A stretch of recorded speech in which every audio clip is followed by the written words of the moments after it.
Alright guys, the last thing I want to kind of discuss before we work on the homework problem is going past the equivalence point. So we added 25 milliliters of the sodium hydroxide to the 25 milliliters of the acetic acid, and that got us to the equivalence point. Well, what happens if we add more sodium hydroxide, which is kind of what you guys saw in the titration lab today, is adding more of the sodium hydroxide to the hydrochloric acid and kind of seeing what happens.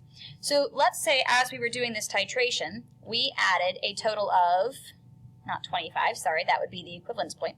We added 50 milliliters of NaOH.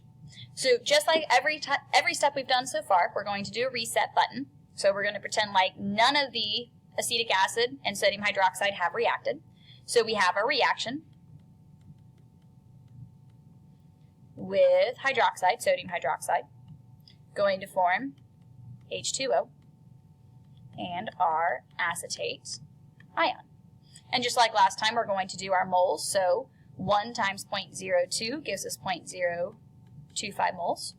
And then 1 times 0.05 is going to give us 0.050 moles. Of course, we don't care about water. 0 acetate ions. So here, notice what happens. Instead of our hydroxide being the limiting reactant, our acid becomes our limiting reactant. So all of this is now going to react, which means 0.025 moles of this is going to be reacting. Should be a minus, sorry about that, and then plus 0.025 moles. So from here, we have no acid left. We still have 0.025 moles of our sodium hydroxide left, and we have 0.025 moles of our acetate ions. So the question comes down, we have two species in solution, both of which are base. We have the conjugate base, the acetate ion, and we have sodium hydroxide, because remember this is sodium hydroxide. Well, which one controls the pH of the solution? Well, the answer is like it always has been, the stronger one. Sodium hydroxide is a strong base, whereas our conjugate base is a very weak base. So the sodium hydroxide is controlling our pH, so he's the one we're going to use. We're actually going to pretty well ignore the acetate ion and work with the sodium hydroxide only. So if sodium hydroxide is a strong base, how do we find the pH of a strong base? Well, we need the molarity. Well, if we look at what happened here, we started out with 25 milliliters, we added 50 milliliters, which means we have 75 milliliters.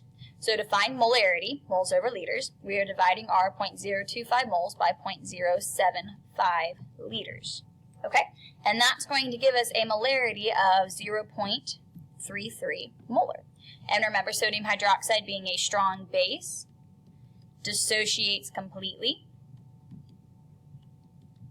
which means we can take the concentration of sodium hydroxide and assume that's the concentration of the hydroxide. So we also have 0.33 molar hydroxide. So find pH. We're going to take the negative log of that concentration. But pay attention. We're now taking the negative log of the hydroxide ion concentration, which actually means we're finding POH, not pH. Okay? So our POH is going to be 0.48. Okay, how do we calculate pH? We subtract that from 14. Our pH is going to be 14 minus 0.48, which gives us 13.52. Okay, so that's the final step of a titration. You're not typically asked this question, but it does come up, so I do want you to be able to kind of see how it works. This is going past the equivalence point. So let's look at the homework problem you guys had for last night. Okay, the homework problem was a 2003 AP question, came from the AP exam, and it's dealing with this weird substance called aniline. And they were nice enough to tell us it was a weak base, and they were nice enough to give us the reaction. So the first thing we're asked to do is just to simply write the Kb expression. Well, hopefully we can do that at this point in time. Kb is going to be products over reactants. So we have our products, which are C6H5NH3 plus multiplied by hydroxide all over C6H5NH2. Okay, and that's very commonly the first question in most equilibrium questions on the AP exam. It's also typically only worth 1 point, but it is still 1 point. That can still be the difference between a 4 or 5. Okay, so let's move on to part B, and I'm going to kind of move these around a little bit so that we actually can see what's going on. There we go. Okay, now part B, we're told we have a sample of aniline is dissolved in water to produce 25 milliliters of a 0.1 molar solution. We're then told the pH of that solution is 8.82. Calculate the equilibrium constant, Kb, for this reaction. Well, I'm going to pull this reaction down and we're going to work with it.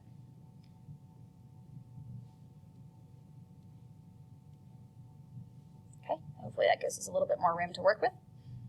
So if we are trying to figure out Kb, and we know Kb is the concentration of the conjugate acid times the hydroxide ion divided by the concentration of the original base, all of these values are at equilibrium. That means we need to get those concentration values at equilibrium. Well, how do we do that? We do that with our typical ice table. Okay, so we know this is 0.10 molar to begin with. Don't care about water. 0, 0. So we're shifting towards the products. Okay, and we end it with 0.10 minus x, x and x. And at this point in time, for a lot of the problems we work with, we would just use our Kb value, plug it into our expression, and solve for x. However, we don't have that option this time because we have two unknowns. We have our x value, that's our unknown, and we have our Kb value, that's unknown. That's where this other piece of information is important. We're told the pH is 8.82. Well, what does that mean? Well, let's look at the equation. pH is the negative log of the hydrogen ion concentration. So if we know pH, we can calculate the hydrogen ion concentration. Now the problem is we don't have hydrogen in this reaction, so that really doesn't help us all that much. But we do know that pH and POH are related. And POH is equal to the negative log of the hydroxide ion concentration, which means if we could figure out what POH is, we could figure out the hydroxide ion concentration, and that concentration just happens to be X. So let's go through and do that. Okay, well, pH we know is 8.82. So 14 minus 8.82 is going to give us, okay, that's going to give us a POH of 5.18. From there, we plug that into our POH calculation. So a POH equals negative log of hydroxide. So 5.18 equals the negative log of the hydroxide ion concentration. Well, we bring the negative over first. Okay. Then we take these statements, both of them, to get rid of the log and make it exponential. So what we end up with is 10 raised to the negative 5.18 is going to give us the concentration of our hydroxide ion. Okay. So when we do that math, what we end up with is our hydroxide ion concentration is equal to 6.61, there we go, times 10 to the negative 6 molar.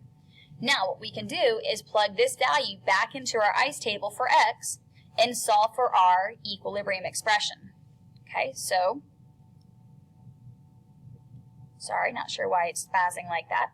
We end up with Kb is going to be equal to 6.61 x times 6.61, also x, so x times x, these guys right here, divided by 0.10 minus 6.61 times 10 to the negative 6.